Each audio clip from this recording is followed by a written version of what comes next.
moment your energy shifts, the scorpion feels it. It doesn't react to noise, only to presence. The scorpion awakens, and so does the wild. It got to where we couldn't even walk in and add more donuts and dog food to the bait site because they were sitting there. Do you believe the wild responds to love? Absolutely.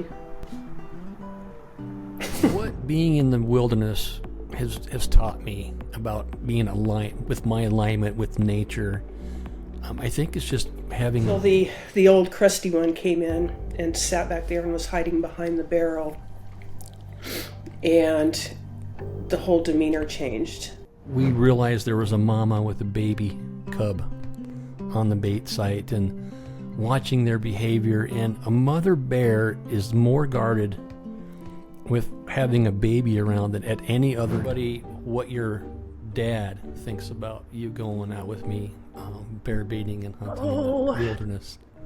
I think my dad probably wishes that. So the question is, to be in those remote locations, the wilderness has taught me. You could sense those people before they even went out into the woods that they had a negative vibe about themselves. They were already a kind of a Debbie Downer. This always happens to me. Every time, the worst things I encounter. There are moments when the wild feels closer than ever. Moments when the animals don't run. They recognize you. Today, Linda and I are sharing the story of two teenage black bears who taught us what it truly means to align our energy with the wild. This isn't about just presence or connection. It's about love, not just between humans, but between us and everything wild around us. Welcome to the Quantum Hunter. The episode that we're bringing up now happened many years ago when we were dating. So we were a little bit different back then than we were dating. It was like the energy between us was really big, wasn't it? Well, what I'm getting at is back then, we were dating. And she is my hot rod of a girlfriend and soon-to-be wife one day. Anyhow, we're going to go bear hunting, and we got a lot of bears on the bait stand, including a giant grizz. And I'm guaranteeing, the pictures are enormous. Huh, Linda? You think that? It's huge. I'm going to get him. So what was it like going baiting for the first time with me out here in the middle of the wilderness and over 100 miles away flight time from home? It was an adventure for sure. It was a little intimidating getting into the bait stand, going through the brush and not knowing if there was anything back there, but it was fun. You had your rifle with you, but were you scared, like this was a bad idea, or was something telling you that it's going to be some kind of sense that you're just going to be okay? Well, anytime you're out in bear country, you don't know. It's expect the unexpected, but once we got in there and got up in the trees and the bears started coming in, it was a lot of fun to watch them. I know when we first started baiting for bears, we kind of had a goal of, we wanted to harvest, each one of us wanted to harvest a bear. And that was kind of the goal. And then family and friends could come in after that. And we didn't see hardly any bears when we were actually going in to hunt bears so much. It was more about when we decided that we really enjoyed watching them. Did you notice that shift? Mm-hmm. And they weren't afraid of us. That one climbed right up your tree within a foot of your tree stand where your foot was at, where you were sitting. What were you thinking then? I wasn't sure what to expect. I didn't feel like I should be afraid because he was clearly climbing the tree because he was running away from one of the other bears, but I don't think it was almost like he was seeking shelter at that point. He was confiding in us for safety. Mm-hmm. I felt that too. With those two teenage bears, it was like they knew us. We were like protectors. They knew we weren't there but just to be in the wilderness and sharing their time at the bait stand. And that, to me, that was more gratifying and fun than even harvesting a bear. But it's amazing how that can change when a big, old, crusty, old, nasty, old bear can walk in, and the tension just changes instantly, doesn't it? Mm-hmm. Well, that particular time, it was just we had the mama bear and the baby and little baby, and then the teenagers, as we called them, and I think there was about 3 of them that all seemed to be about the same age. And when they take off running is when they kind of stood up and sensed that the mama bear was coming in. And that's when they kind of ran out. But they were in and out all day. It got to where we couldn't even walk in and add more donuts and dog food to the bait site because they were sitting there greeting us, wasn't it? Mm-hmm. Yeah, we couldn't get down out of the trees for anything because they just kept Listening coming to this, you already know there's something deeper happening in the wild. I put together a free guide called the 5 Shifts that I use that will align you with the wild. It's my gift to you. Click the link below to download it and start tuning your energy to the truth the wild has been trying to tell you all along. Download it now and feel the shift. I know that I feel like when you showed up, there was a unique presence that was different with me. It was within me as well, and that I think it was you brought a sense of love for those animals that were maybe more of a motherly instinct that you brought. That could be true. The animals just come to me. So what changed in us that started changing the bears? Well, that time was the only time that we went out there. I mean, he took several family members, but the other times when we started baiting across the river and had a little bit more distance to sit back and watch their behavior, that one, it was all fun and games with some of the other ones, until the old crusty one came in and sat back there and was hiding behind the barrel. And the whole demeanor changed.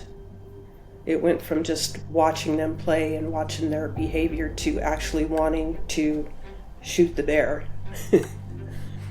Yeah, he was big. He was he was just, he was a mean old bear. And that night, before that, and the night prior, that bear was running. You could hear him throughout the night, just huffing and puffing across the river, swatting and chasing off all the little bears throughout the night. It was quite neat, wasn't it? Mm-hmm. But the presence that you felt, I mean, the energy in that whole riverbank and camp and where the bait site was at changed once that old mean bear showed up. Mm-hmm. You can feel it. Mm-hmm. You remember when, what were you thinking when we got out of the tree stand and those 2 teenagers, they were sitting there the whole time. We had to finally just climbed out of the tree stand and got down, and the 2 black bears, full adult black bears, nicknamed the teenagers, were just sitting there watching us, carrying on like we weren't even there. And I pulled out the cell phone and kind of did a selfie with you and talking with you about it. What'd you think then? Well, it's they're just a bit too small to take, huh? Yeah, they're too small. So we shot them with our cameras and our video. Kind of a nuisance, actually. Yeah, they're kind of a pain. They're kind of like 2 little teenagers, troublemakers, huh? Yeah. But it's just, yeah, we're after the big ones, and You need a bigger one. You can't just take a little one just to take it. not just to do it, right? No. We'll come back and find a bigger one. So I really enjoyed watching them, though, didn't you? Yeah, it's pretty cool. I mean, if all you're gonna do is just take pictures, what a great way to watch bears. Exactly. I thought for sure you were going to be the YouTuber that was going to die. Well, no, this was the one. I mean, there's that one there when my dad came in with me on Father's Day, Right. and I did the selfie with the black bear at 8 feet away, and you're seeing that now. But then there's the time when you turned your back to the bears, probably because I coerced you to do so, and you reluctantly turned around, and I was filming you and asked you what you thought about the teenage bears. Remember that? I don't actually remember that. I was probably traumatized. They were I don't literally remember. 10 yards from you, so no more than 20, 30 feet, just sitting there. They hadn't done anything. They weren't aggressive at all the whole time we were in there, so it was hard to feel like, I mean, definitely weren't going to come between the mama and the baby by any means, but with the other ones, they had their food source, and they just kind of Learn left how to us. slow down, to stop chasing and start listening. That's when everything's changed. I want you to experience that too. Grab my free guide and start walking differently through the wild, through life. Tap the link below in the description to get it now. It was really neat when we realized there was a mama with a baby cub on the bait site, and watching their behavior. And a mother bear is more guarded with having a baby around than at any other time, and she didn't care that we were there, and we were up in the tree stand, but she wasn't worried. She felt safe. And it's amazing when we look back on the video cameras that we had, in the trees that would film 24 hours, how when we would leave, she would be on guard because there was actually grizzlies coming into that barrel. And one time there, a big old grizz just showed up chasing into the barrel and towards that baby. And but when we were there, she was calm, and she didn't have any fear for us at all. And we just enjoyed watching that little baby, and that mama just would swat that little baby and just get it out of the way so the mama could eat. But and you do that to a dog, it'd be yipping and yapping, and that little cub, no big deal. She smacked it a few feet too. Yeah, that was funny. What if animals don't just read our scent? Because we know bears are really keen. That's their number one thing, is they live and breathe with scent. But what if they also read your energy? I think that's possible. I mean, going to just look, even pets. When you can look at a stray dog, and dogs react differently to different people. They can kind of sense your demeanor and what kind of a person that you are. So I think that's totally possible. I do too. I mean, they knew that we weren't there to harm them. They knew that we were there to feed them, and and legally, and that we were there to watch them. And we would actually sometimes giggle and laugh at the inside, up at the top of the tree stand, because they were so cute. And we get down, and of course we had our guns, but it wasn't like we felt like I was that scared to where I had to be on guard. It was more of just almost an amusement park, or where you can just watch and view animals, behind a fence. But these were wild animals, and many of them maybe had never seen a human before. At some point, those bears, it was like they wanted to get to know us better. I felt they became curious about us. What are your thoughts? I think that's why that one climbed up in the tree that I was in. They kind of had their own thing. We were obviously no threat to them, and they knew it. They sensed it. For us to be sitting up there in trees with guns, and it's almost like they were definitely more afraid of a bigger bear coming in, or the mama bear, because of the baby, than they ever were with the two of us sitting in those trees. Oh, absolutely. Absolutely. I know that when I went in with my dad later on, I mean, you were in there on and off with my dad later on, and that we couldn't get that small bear off of there, which was a full adult bear, but black bears can look small. Mm-hmm. He just wasn't going to leave, and kind of had to be very careful. And he'd sit there the whole time within 8-10 feet of us while we filled up that barrel. And then, of course, the notorious selfie with me. And my dad had the gun in case, me getting so close, maybe I was going to get swatted. But that bear had no fear. I mean, I seriously felt like I could almost pet that bear. And I'm glad I didn't try, but I felt in my heart that would have been probably okay. Tell everybody what your dad thinks about you going out with me bear baiting and hunting in the wilderness. I think my dad probably wishes that I was with somebody that was in a button-down shirt sitting behind a desk and wasn't taking his daughter out to camp with bears by any means. But at the same time, I think he knows who you are as a person and your background, and so I think he was okay with that, knowing that about you.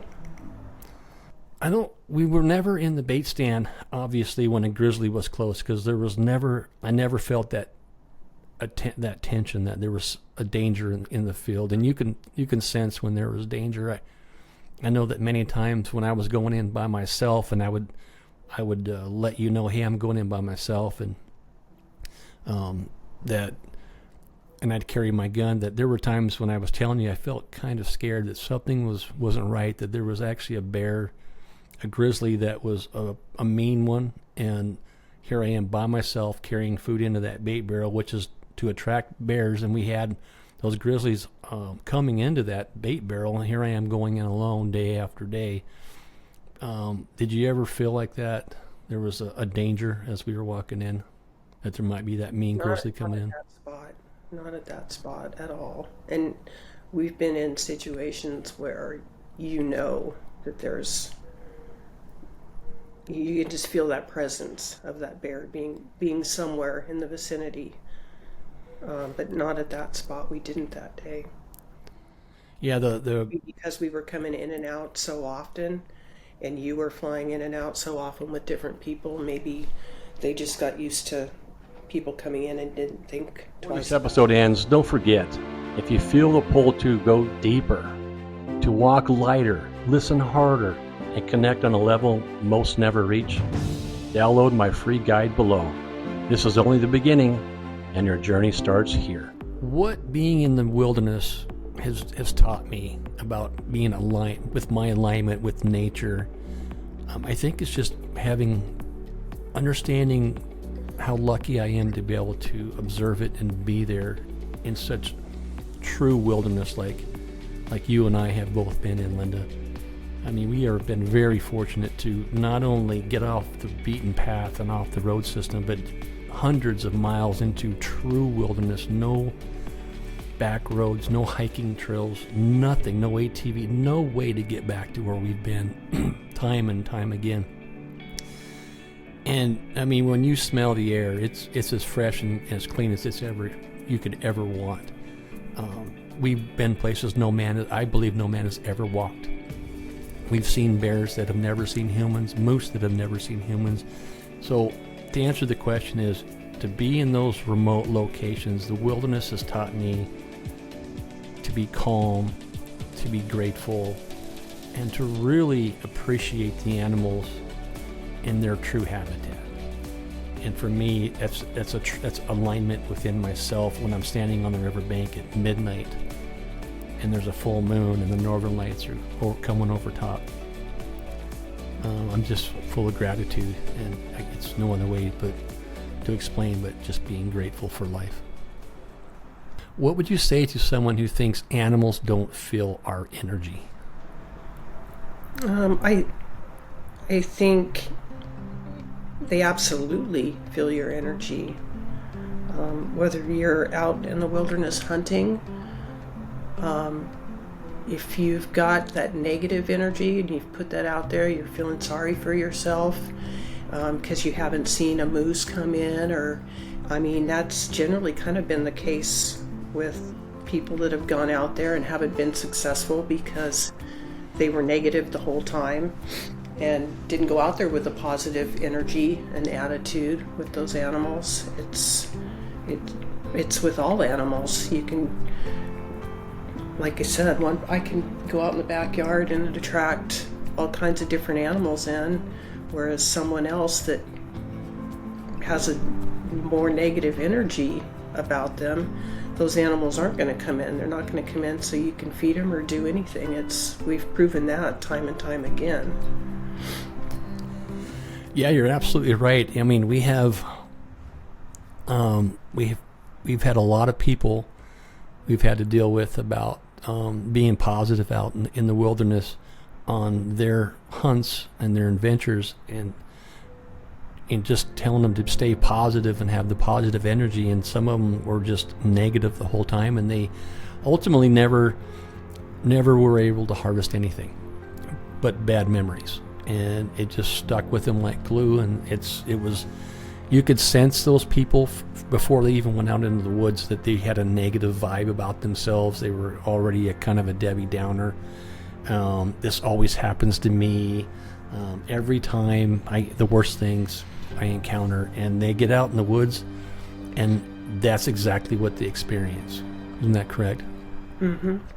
So you can put them in the best spots, and they still are going to be not successful, and they're going to have a bad time.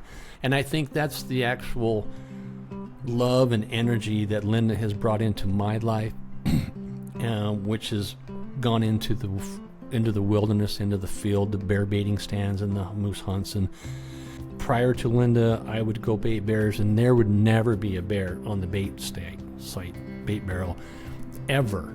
Nothing. There was never bears that I had to shoo off. And after meeting Linda and bringing her with me, we had to try to shoo the bears away from the bait barrel just to put more food in there. And this has all been the mind shift, or the awareness, along with, learning Joe Dispenza and Bob Proctor and Lisa Nichols and all the training there. But Linda literally brought that into my life.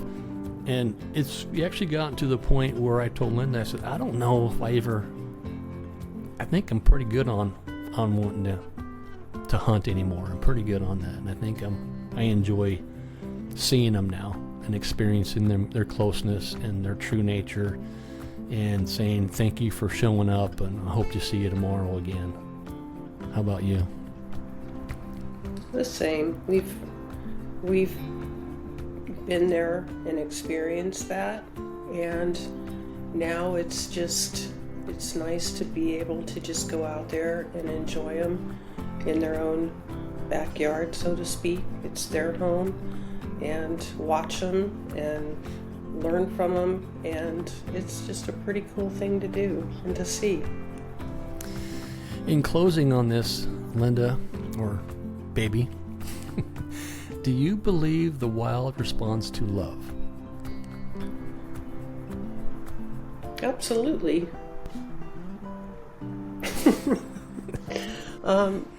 Yeah. Where there's love, that it opens all kinds of doors. Absolutely.